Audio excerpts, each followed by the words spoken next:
When I think of a game that befuddles with my emotions, 12 Minutes comes to mind. 12 Minutes is a point-and-click adventure game where you play as a man with bottomless pockets. Like seriously, dude. Are you sure you grabbed everything that isn't nailed down? 12 minutes is the amount of time you get to figure out why a cop has stormed into your apartment, placed you in zip ties, and charged your wife with murder for the death of her father 8 years ago. But there's a catch. You have to repeat those 12 minutes over and over again until you figure out the mystery of your father-in-law's murder. But because of the situation you're in, trying to talk with the cop while on the floor will only get your pimp slapped and send you right back to the start. And this is where you're shown the genius of the game. There's always a reaction to what you do.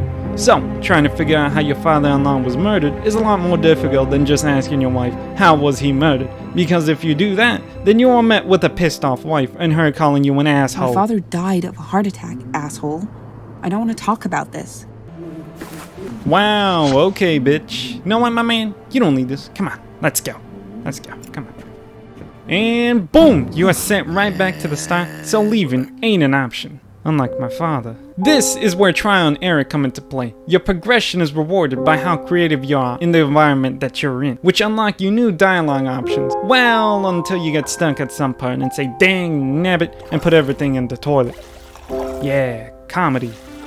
The voice actors here are top of the line. Each line is delivered perfectly with the weight and emotion backing up each and every line. It should go without saying, for this game to be as good as it is, you're gonna need some stellar writing. And that it has, my friend. With such lines like this. What if I click on her? Will you come help me? I will come help you. Nah, but for real, just listen to this. Oh my... How the fuck am I... What am I supposed to do? What am I supposed to do? I don't know, man. I don't know.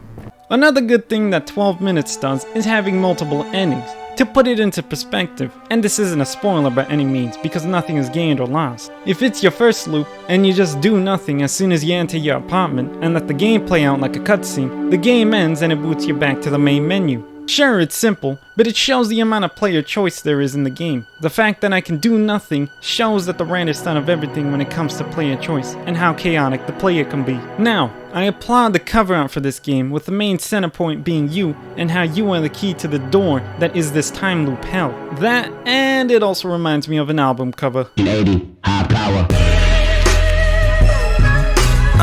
The music here is wonderfully composed and fits in perfectly with the whole time aspect of the game and how you're being hornswoggled by it.